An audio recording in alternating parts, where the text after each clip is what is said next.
Hi, I'm Shana Meyerson with the Yoga of War podcast and the soon to be Unapologetically Jewish podcast, which launches on Monday. Please subscribe. So, I'm not an October 7th Jew. Well, that's not exactly true. I'd say that for most of my adult life, most people have considered me to be the most religious person they know. That always struck me as funny because what is religious? I never kept Shabbat. I wear short shorts, by which I mean very short shorts. And as a vegan, I'm not kosher except for by default. So up until 10/7, I only went to synagogue on Rosh Hashanah and Yom Kippur. To my merit, I did stay all Erev ve'boker ve'tzohorayim. And on very rare occasion, I would go to Shabbat services. I know that was way above and beyond. We're talking prime time Friday night or Saturday spent in shul. But that wasn't the thing. The thing that people saw in me that they called religious was my pure, unadulterated, and wholly unapologetic Jewish pride.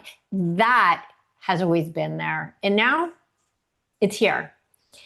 In the post October 7th, here and now, I do go to synagogue every Saturday morning for a 3 hour Shabbat service.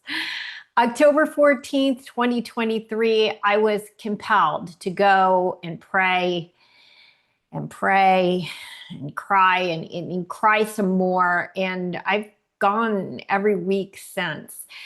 I spent a lot of that time, to be honest, staring at this enormous Bring Them Home banner, looking at each of 251 faces, trying to name them all and fathom what they've been through, praying for them with every ounce of my being, and then crying even more. Until the day Rangvili came home, January 26, 2026, there was a lot of crying going on. And is it possible that that was just 4 weeks ago?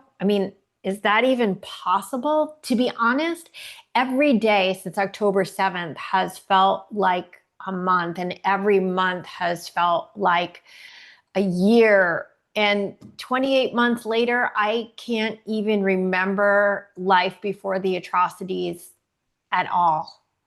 For what? For forever now. Am Yisrael has been my life. My 24, 6.5, since I take half that day for Shabbat services. But I might argue that still counts as being in the game. As you know, because you're here, in July 2024, I started the Yoga of War podcast totally on accident. In case you've heard this story before, I'll make it very short. I magically caught John Spencer on a DM and asked him if he would join my podcast. He said yes. I didn't have a podcast, so I created one. He was my first amazing guest, and the rest is history. 100 episodes later, I have decided to retire the Yoga of War and create a new show, Unapologetically Jewish.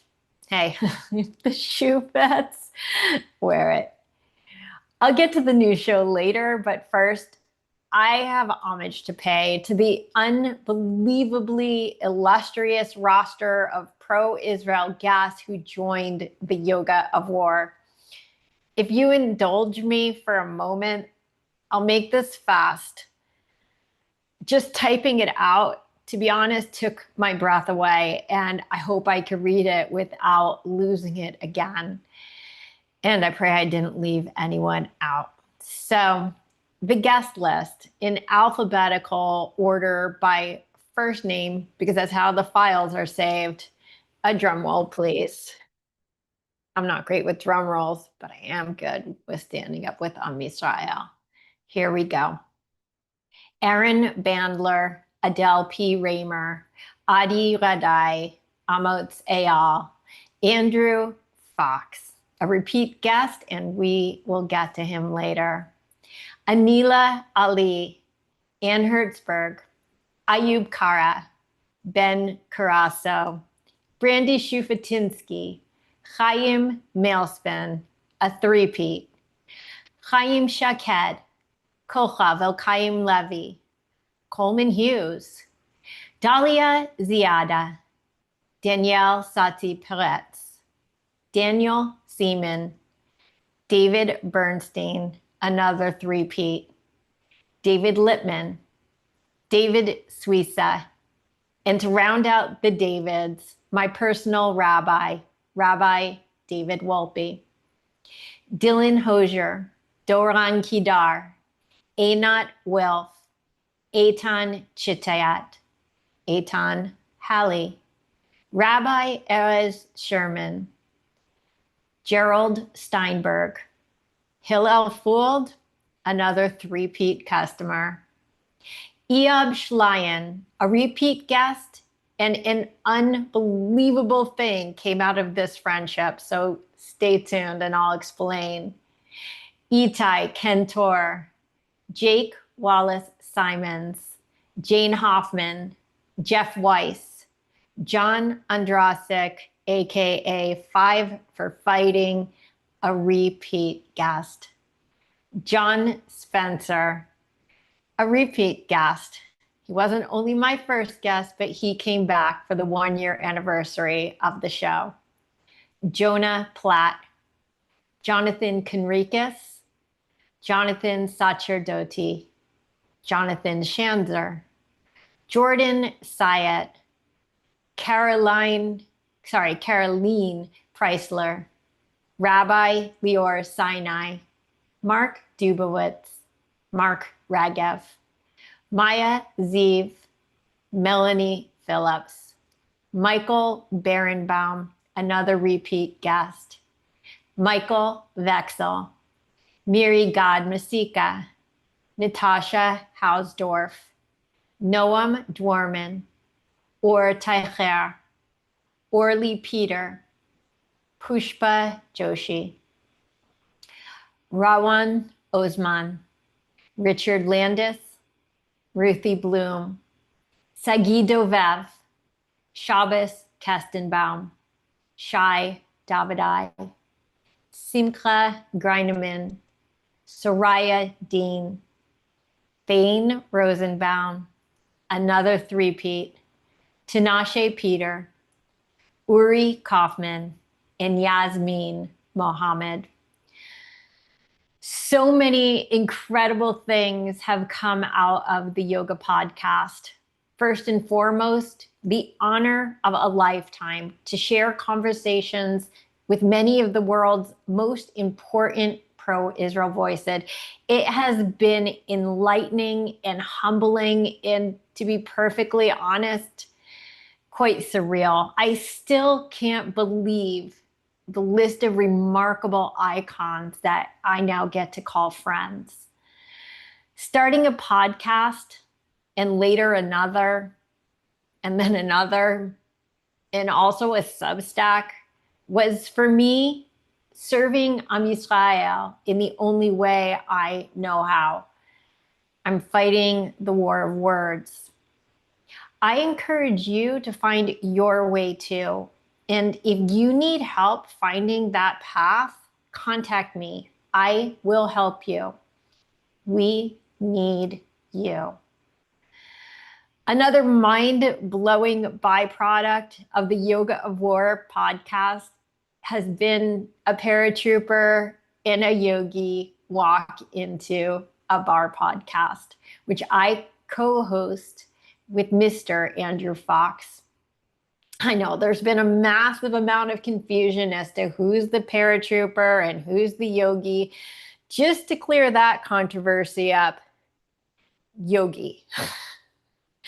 Imagine sharing a weekly conversation with one of the world's most important military experts on earth. Andrew will go down in history as the man who forced Hamas to admit that they lied about their casualties, and who sat down once a week with some random yoga girl in LA to talk tachlis at the bar. Andrew is my brother from another mother, and just ask my actual mom. He couldn't give her more nachas if he were her own son. And perhaps the most unexpected honor to come out of the Yoga of War was speaking as part of Ehab Shlayim's Christian Voice delegation as we met with Ambassador Mike Huckabee at the U.S. Embassy in Jerusalem last month. Don't be confused. Yes, I am Jewish, unapologetically so. But as a Jew, I speak up for everyone who can use an extra voice. And yes, I totally plotzed. You may be asking at this point why I'm ending the Yoga of War. There are a number of reasons. And by the way, think of it sort of more as a rebranding than the end of an era. So first, maybe you saw my conversation with Fleur Hassan Nahum on JNS's The Quad. If you missed it, don't. But I'll give you the Cliff Notes version. After 24 years of teaching yoga at hundreds of studios across the globe, I have been branded a Zionist baby killer and was essentially ousted from the world yoga community in which I was a pillar. It's okay. They're not my people. The deep and disturbing anti-Semitism that runs rampant in the world of love and light is a disgrace to humanity. So reason number one for calling the Yoga of War a wrap is to remove yoga from the title. I love the practice and always will. It's still the cornerstone of my day, but it is a world I will never again be a part of. It's funny, when I started this podcast, I had two choices. Start a new YouTube channel for the people who wanted to listen, or put it on my already popular yoga channel for the people who needed to listen. I chose needed to. And a little SEO lesson for you all. Since the Venn diagram of yoga people and Israel supporters has a crossover of about 10 people, that choice tanked both my Israel and my yoga content. Thank you, YouTube algorithm. To be honest, I've lost more social media followers than most people will ever have in a lifetime. You see, October 7th isn't my first rodeo. It's just the roughest one. I've been advocating for Israel since long before social media, and every war or conflict purges my online friendship circle more and more.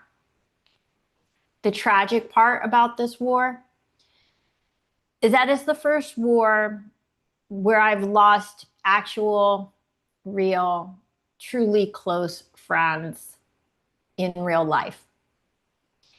That has been my biggest disappointment of all. Okay, so yoga out. Brand new channel in. Unapologetically Jewish also represents a bit of a segue into what comes next after the kinetic war. Let me be clear, the war is not over, but I have become a warrior, not of the IDF, but of the Jewish people. I will continue to talk with military and geopolitical leaders, but also want to dig further into Am Yisrael and the people who make it strong, undefeatable, and absolutely eternal. So from the yoga of war, yoga out, war out, which leaves me with just of, which is hardly enough to float a channel. So that explains the name at least. But it's still sort of funny why the new show is launching in the first place. I was out to lunch with my friend Lily last week, and she told me she was excited for my new podcast. I didn't have a new podcast. Remember the John Spencer story? History repeats, or at least it rhymes. What I had was a new YouTube channel called Unapologetically Jewish that I started simply to put the Yoga of War podcast and the A Paratrooper and a Yogi Walk into a Bar podcast on the same channel instead of two different ones. I also hoped the very transparent channel name would attract the right viewers. Ultimately, I had to submit to the algorithm. These are the ones who want to hear it. Lily was insistent. Unapologetically Jewish was a great name that would attract great guests and reach great audiences and, well, just be great. Great. I already had Yoga of War episodes 99 and 100 planned as wrap-ups of the war by two of my favorite co-hosting podcasters, Ruthie Bloom and Mark Regev of Israel Undiplomatic. It seemed like the perfect opportunity to call that show, my show, the Yoga of War, not their show, a wrap. The great thing about the Yoga of War is that most of the content is evergreen, and more importantly, it's also brilliant. The show itself isn't going anywhere. You will still be able to watch every single episode on YouTube and Substack and listen everywhere you listen to podcasts. You know, Apple, Amazon, Spotify, all the places. All three of my podcasts are in all of the places, and all three are worth subscribing to, binging on, and yes, sharing. Hint, hint. Listen, if you made it this far, thank you. Unapologetically Jewish officially launches next Monday, March 2nd, with my first guest, whom everyone knows and loves. Curb your enthusiasm. It is Adam Louis Klein.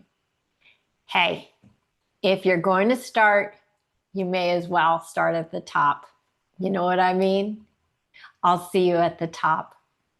I'm Yisrael Chai.